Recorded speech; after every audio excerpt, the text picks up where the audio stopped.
Hello and welcome to another episode of the Breachside broadcast, home of the finest voxcasting either side of the breach. On today's episode, we continue the madness of Malifaux. The Eta Kithae are a group of 14 Nephilim shaman tasked with keeping their people's history and protecting their darkest secrets. One such secret is the sleeping broodmaster Castor, who can be awakened in times of need. But the cost of awakening Castor is great indeed.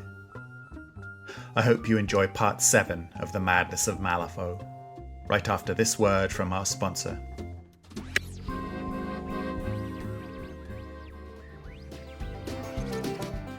This episode of the Breachside broadcast is brought to you by Old Man Gilliam's Cartographic Services.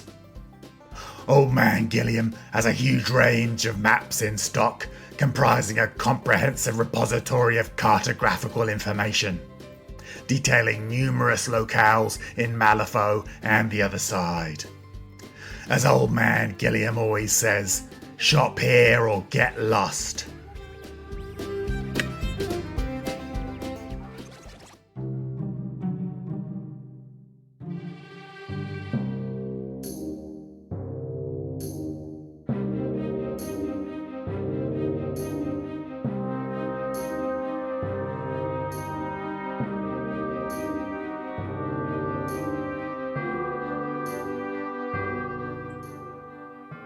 Nekima kept her eyes on Atharak as he moved gracefully through the knotwoods.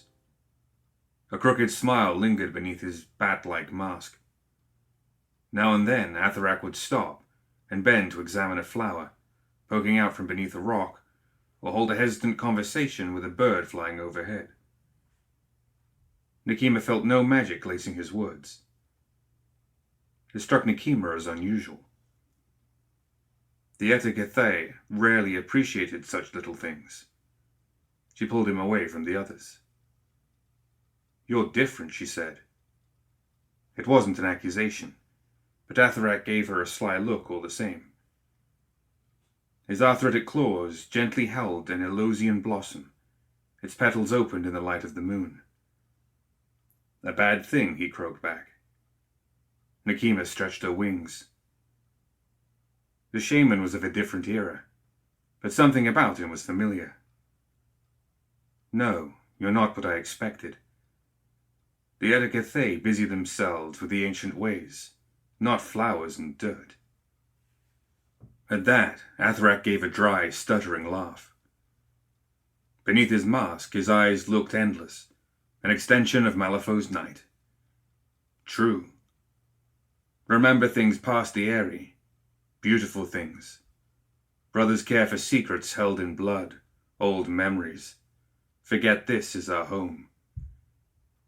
He started twisting the flower, continuing until the stem parted from blossom. Atharak stared at it, speaking quietly. Must be protected or lost. "When does the cost become too high?" Nekima asked. Centuries ago, she never could have imagined bringing humans so deep into the knotwoods. Young ones forced to grow and mature before their time, gorging themselves without time to spare. The twisted magics the shamans had called on to alter the Nephilim, turning them to engines of war instead of the true inheritors of Malifaux. Her pact with Titania, the shame of bending the knee to a queen unworthy of the title. Nekima remembered the moment her blade parted Lilith's spine and burst her heart. Nothing could tarnish the sweetness of that day, but how much black blood had been spilled. "Queen's burden," Atharak intoned, gesturing to the flowering vines. "Survive, eventually rebuild." He turned his hand, and the Elosian blossom fell to the ground. Death, nothing after. Nekima watched the petals fade, curling as they crumbled away. The hushed copse loomed at the other edge of the grove. Unfamiliarity brought apprehension. Nekima couldn't remember the last time she'd stepped foot in that part of the forest. Time had transformed the copse into something unknown. Only stories and faint memories reminded her of the threat it posed. Will they survive? Both knew she referred to the weaker half-bloods and their Nephilim companions. "Faith, my queen," Atharak said, scarred lips curling up beneath his bat-like mask. "Journey is safe. Fear what comes after."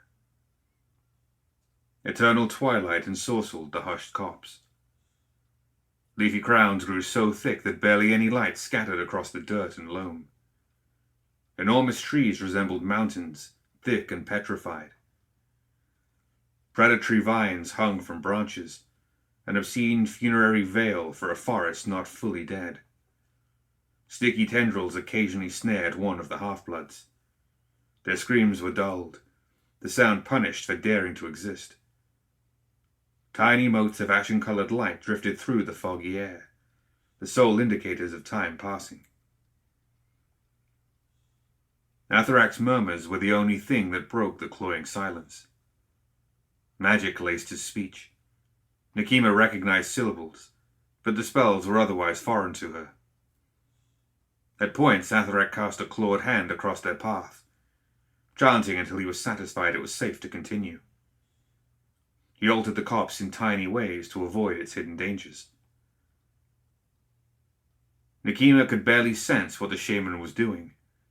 Nothing ever physically changed. The thin trust she'd placed in Atharak was wearing thinner with each minute. Paranoia grew. The whole thing could be a trap. The Nephilim Queen was isolated and alone, potentially surrounded by enemies.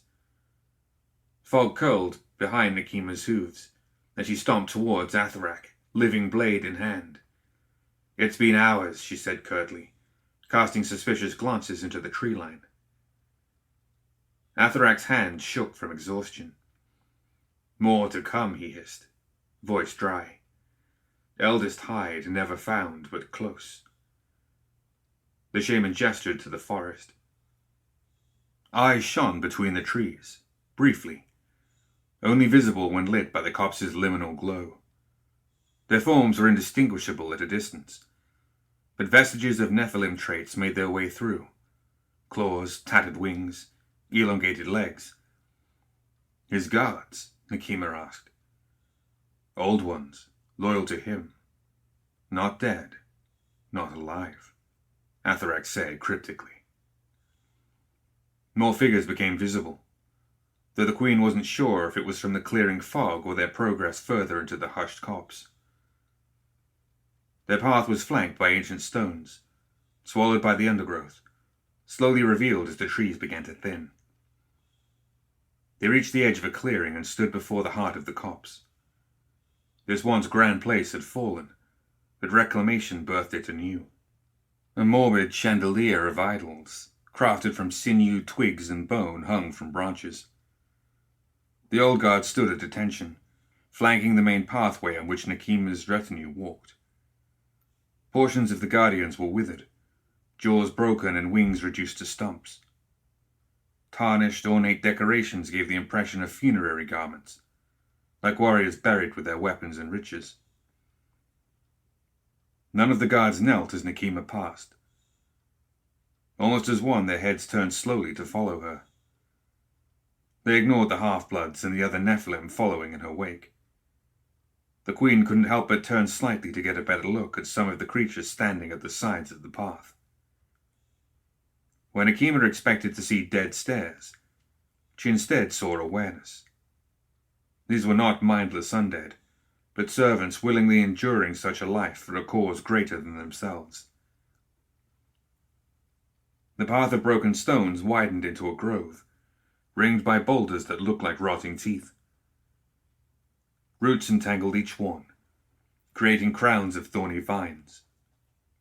Below crouched Nephilim with blackened pits where their eyes should have been, elongated fingers connected with webbing. They clicked and hissed, scuttling from holes in the ground. All seemed curious about the newcomers. Atharak stopped just inside the mouth of the clearing. Terror silenced the half-bloods and other Nephilim, but Nekima just frowned. Tension drew out in action, The copse dwellers in Nekima's brood each waited for the other to act first. Impatience matured into annoyance, then anger. Enough of this, Nekima said, shoving off Atharak's attempt to stop her. She stood with her arms wide and shouted, "You stand before your queen. Have you forgotten your place? Show fealty or call yourself my enemy." A few Nephilim, those with a healthy pallor, slowly knelt. Most did not. "My queen," Atharak began worriedly. "Kin follow different ways. Old accords remain." His words tapered off in Nekima's glare. The queen didn't regret her words, but the situation remained tense. The dead outnumbered the living 3-1, and that was only from what she could see from her vantage point. Nekima's own force was pitiful. The half-bloods cowered behind her. She couldn't even really trust the shaman. Atharak's loyalty surely sat with the Eta Kithae. "Surrounded by strangers she is, yet the little one cannot hold her tongue," a wet voice said, echoing through the ruins. It laughed, genuinely amused. Nothing in the greying forest stood out as the source of mockery. Nekima gritted her teeth, hefting her living blade. "Show yourself, coward. Surrounded or not, I could cut you all down before I left this place," she snapped. Another moist chuckle emanated from the tree line. "Perhaps you could, but then you would not get what you came here for. Is that not right, Nekima of the Nephilim?" Mockery oozed from the words, becoming clearer when a mass of loam and detritus shifted. The figure that emerged from the underbrush was terribly hunchbacked. Fungi grew upon it like tumors, as did creepers and clods of clot moss. Stick-thin arms and legs covered in grime bore the faintest remnants of spiraling tattoos. Mud and leaves pulled away from a withered face. Damp black eyes peered out from beneath. The creature was a dryad, a fae sworn to the Autumn Court. Nekima rounded on Atharak, claws cutting into her palms. The Eta Kithae were potent. Killing one of their number wasn't a gamble Nekima could make without absolute certainty of their plot. She just had to hear Atharak admit it. "Liar. The Eta Kithae think they can usurp me so easily and hand Malifaux over to Titania." "Do not speak that name," the Dryad gurgled painfully. He almost sank into himself, like human children did when frightened. Nekima paused. Thoughts raced, new intelligence competing with gut instincts that called out in warning. Ever so cautiously, the queen lowered her blade. "What is your feud with Titania, Dryad?" The ancient fae raised his lip in disgust, but his voice quavered. "You know stories, young one, nothing more. Gwyll remembers when Titania brought death to Malifaux. Every moment of that day she opened Kythera." "You remember Kythera? How did you survive?" Nekima asked. The Dryad shifted uncomfortably. "Gwyll changed himself. Dryads once brought life, but their magic could not change in the face of such death." "You ran." Nekima's tone wasn't unkind, but the Dryad still looked down shamefully. He stumbled over his words, trying to find the right ones. "What was done cannot be undone. All the others are gone. Gwyll is the last." "Dryad still served the court," Nekima noted cautiously. Gwyll spat on the ground and dug his heel into the muck. "Titania's knights are husks draped in the veil of life. Mockeries. Gwyll wagers you are no better," he continued. "The roots whisper of your pact with the Bloody Queen, the sororicide you committed." The Dryad faltered slightly when his revelation didn't have any effect on Nekima. "I don't need to justify my actions to a stump rotten with worms. I dealt with Lilith, and will defeat Titania my own way." Gwyll twitched at Titania's name again, but didn't make a further scene. He cocked his misshapen head, letting a group of flat, narrow mushrooms on his neck open up like an obscene set of gills. They tasted the air. "You've fallen far," the Dryad probed. "There was a time when the Nephilim would never embrace death and hope to use it as a weapon." He hobbled closer, craning his neck to look up at Nekima. His breath smelled like rotten undergrowth and stagnant swamp water. "You have sacrificed much. Are you prepared to pay this price?" Atharak ran a claw around his talk. "Elder Gwyll, war wages. The Eta Kithae agree. Old friend, the decision is not yours," Gwyll said, not breaking eye contact with Nekima.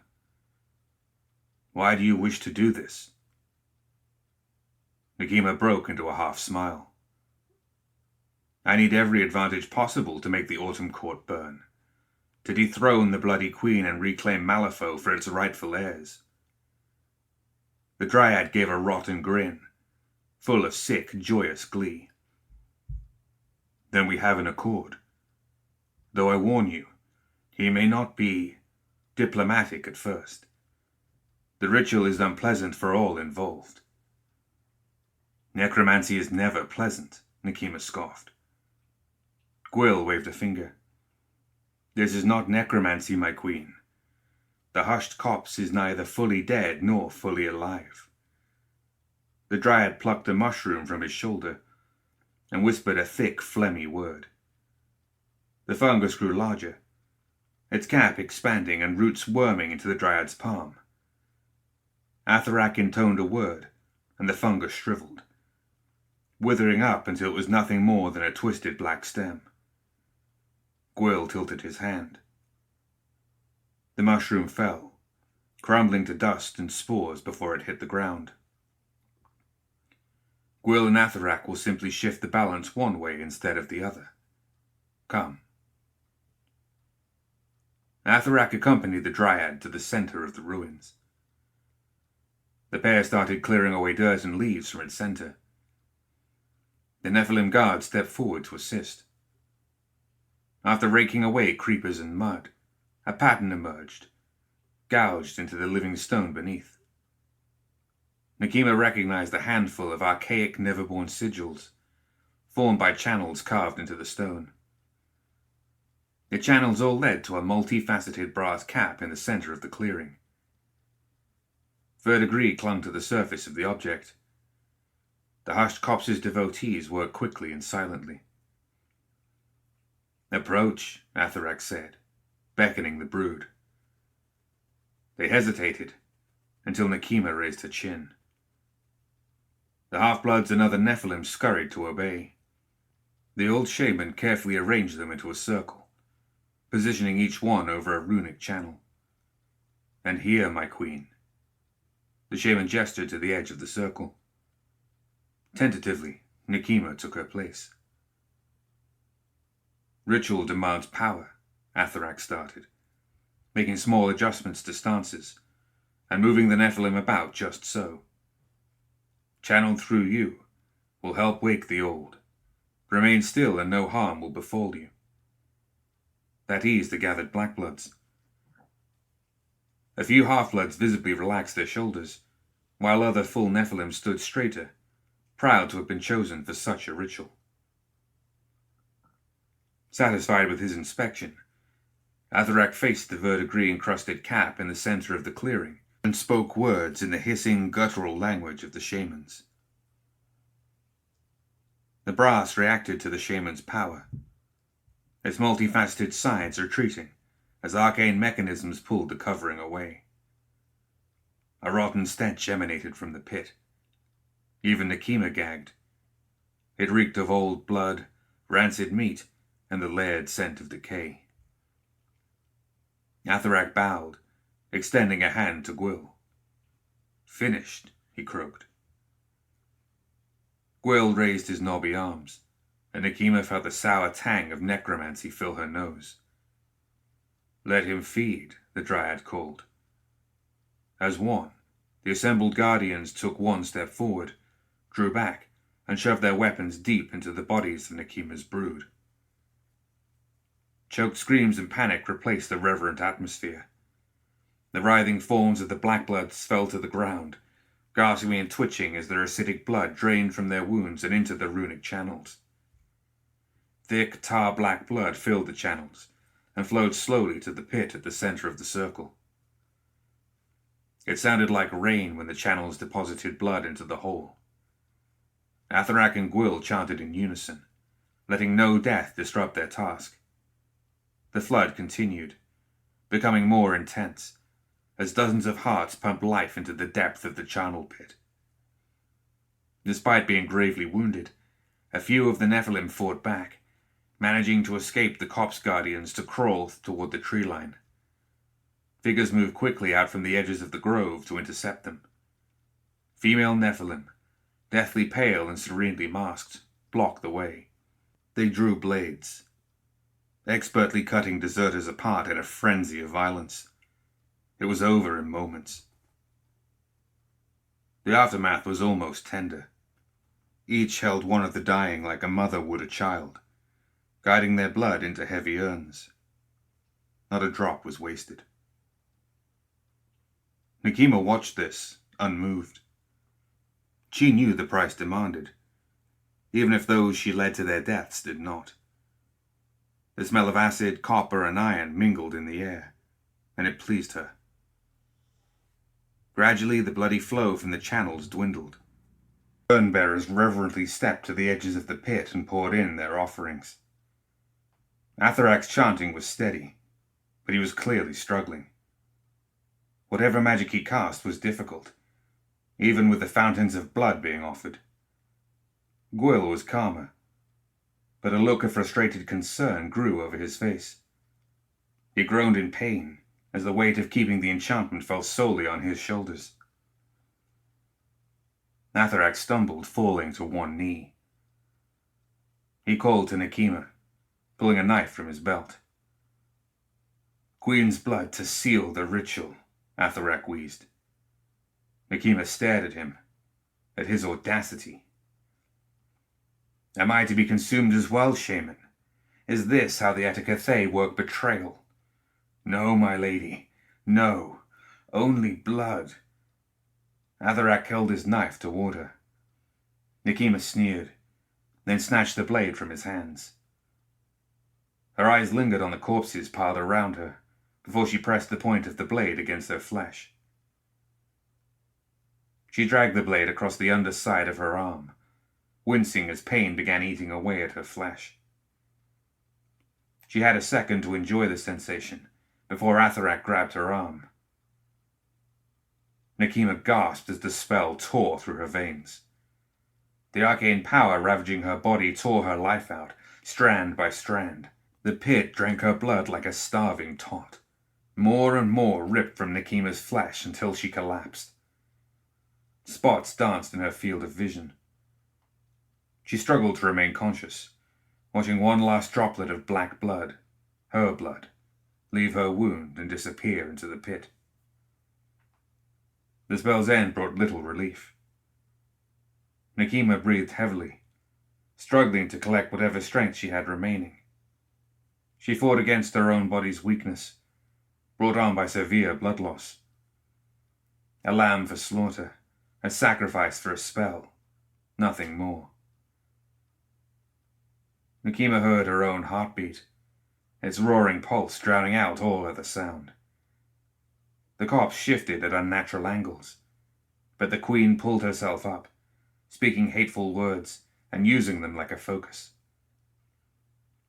It wasn't long before Nekima realized neither Atharak nor Gwyll were paying any attention to her rage.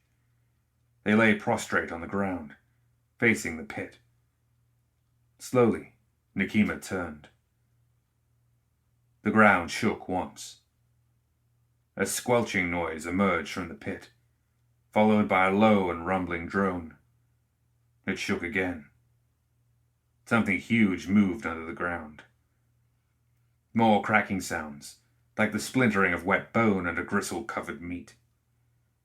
The ground shivered rhythmically, like a hammer striking a drum, or like like breathing.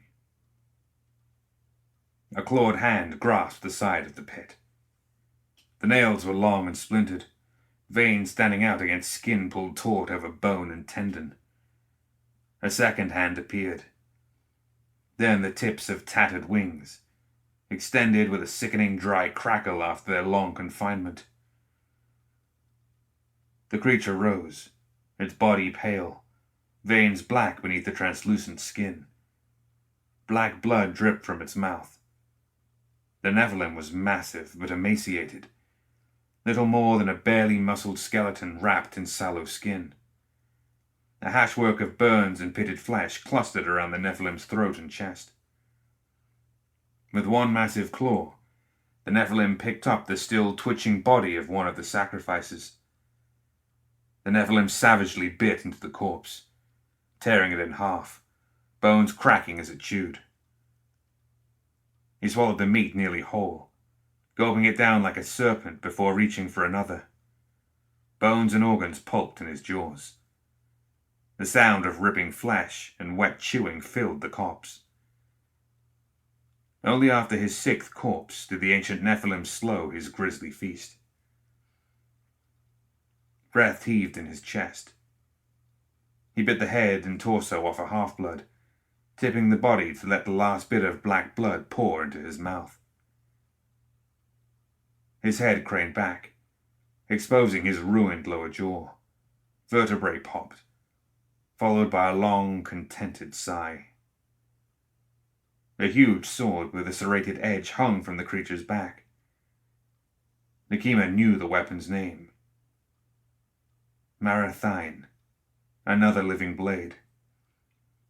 The Nephilim's eyes were intelligent slits surrounded by black. They took time to focus, adapting from the pit's oppressive dark to the copse's low light.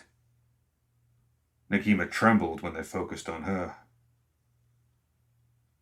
He stepped forward, claws flexing. A long tongue flicked over teeth still coated in black blood.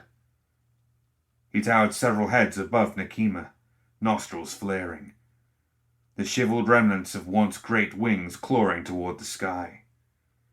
More prey reeking of fear and weakness. Nekima put as much authority behind her feeble voice as possible. Broodmaster Castor, your queen calls you. The giant Nephilim stopped. Nekima watched Castor's body changing in front of her. The elder was still frail, but the black blood sluggishly restored his atrophied muscle. Despite hunger raging behind his eyes, the Broodmaster maintained his composure. Recognition wiped away the last bit of confusion. Nekima, my niece. Where is your sister? Castor's voice was hoarse, but layered with eons. It shook the copse with ancient force. Dead, Nekima replied. I am queen now, by the laws of our people. Castor looked at the living blade in Nekima's hand. It was a symbol of a Nephilim's right to rule over their kin. The elder's own living blade hovered near his side. Nekima waited tensely while Castor processed the information. The last time he'd been woken was to support Lilith's claim to the throne, and much had transpired since. Castor scanned the bodies littering the forest floor as his great mind returned. There was no regret in his slaughter, no shame in his gaze. Why have you come? Under the deathless gaze of Castor's Nephilim, Nekima began to recount the last century, woven through with her plans and a vision for the future. A future they would create together. The fire crackled and hissed in the hearth, casting a warm, flickering glow across the room. Ivan left the rest of the lights in the rented room off, just in case, he told himself. Every time the logs in the hearth shifted, Ivan jumped a little bit, though he did his best to hide it. Weeks had passed since the fiery apparition in the sky had disappeared, But Ivan still found himself twitching at every hissing log and crackling flame. It wasn't that long ago when Kitchener became that thing. He could still feel the rune burns. He could still hear the screams. Ivan sat in a velour evening chair, bowler hat resting on the table next to him, embossed walking cane across his lap. The black soulstone set in the cane's handle reflected the fire. He took another sip from his tumbler of scotch, rattling the ice before he set it back on the table. The clock on the wall ticked implacably forward. The door creaked as it opened. Ivan hadn't even heard a footstep in the hallway. That was a true testament to his visitor's grace, considering his own skills and the hotel's cheap floors. The figure slipped inside, latching the door as it shut. Ivan cocked his head back appraisingly. Mei Feng went to the fire, rubbing her hands together over the open flames. She still wore her work clothes under a cheap raincloak, its waxy surface beaded with water. May shrugged out of the cloak and threw it on the bed. She turned to face him. "They're going to find out eventually," Ivan said, his mind clearly elsewhere. May didn't answer immediately. Instead, she reached for the pins holding her hair in a tight bun at the nape of her neck. Free, her hair fell in a glittering cascade of jet. It caught the light from the fire, shimmering like fine silk as it spread across her shoulders, her back, her arms. It reminded Ivan of the depths of light in his soulstone, the way lightning fell in a midnight sky, bright, sharp, brief.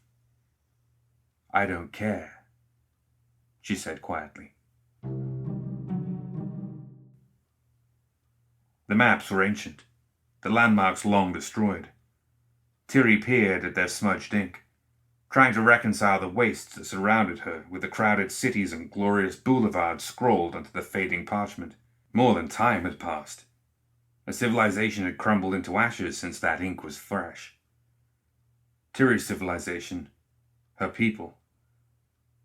Nothing remained but the remnant trailing along behind her, and the promise of someone waiting at the other end. But she had nothing else to go on, and time was running out. "So much has changed, Denok," she said. "There's nothing left of our world." "Cherufe saw to that," the guard answered. He sat comfortably in his saddle to Tiri's left, just behind her. Their striders hummed quietly to themselves. That and the scouring wind were the only sounds in this cursed place. If the Forge Master passed this way, he left no sign. We don't even know he's still alive. He has to be. Tiri held up the map again. There was one fresh spot of ink on the ancient scroll, marking the location of an ancient forge. An artificer had left Sanctuary decades ago to seek it out. This was his map, left behind, marking his plans should any wish to follow. His bones could be anywhere along this path, buried in the sand and forgotten. We could be standing on his grave right now. Denok shifted in his saddle, eyes down as though he really expected to see bones poke through the grit. Or we could have gone a different way, ended up somewhere else completely. He may have moved on. He may be dead. We have no way of knowing. "And less to go on," Tiri said. She pointed at the jagged horizon. "Those must be the Daenda Peaks. And that the Exodus Gap. If he's anywhere, he'll be there. And if he's not, then we continue. There's nothing else we can do."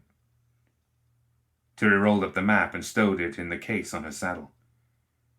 "Do you believe Cherufe has risen again, Denok?" "What I believe matters little. Something has returned to Malifaux. If it's not him, it certainly bears his fury." The guard flicked his reins, turning his strider back to rejoin the rest of the caravan. "What do you think?"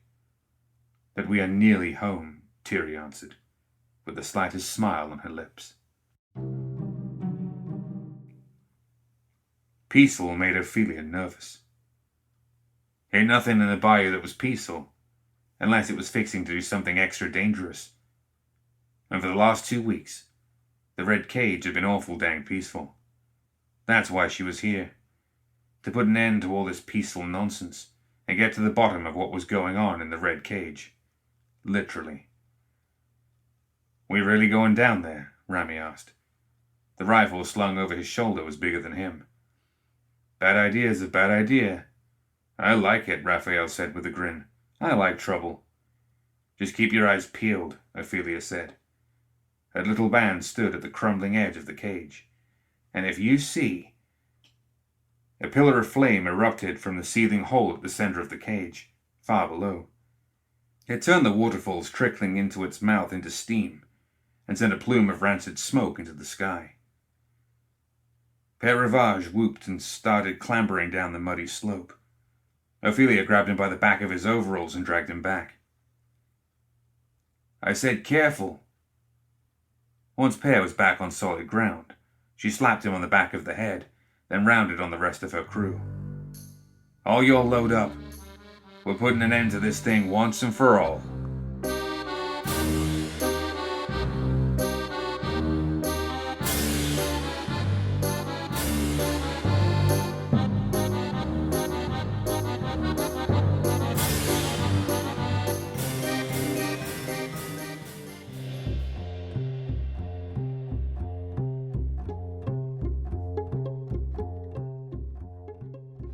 That's it for another episode of the Breachside broadcast. Join us next time for more Tales of Malifaux.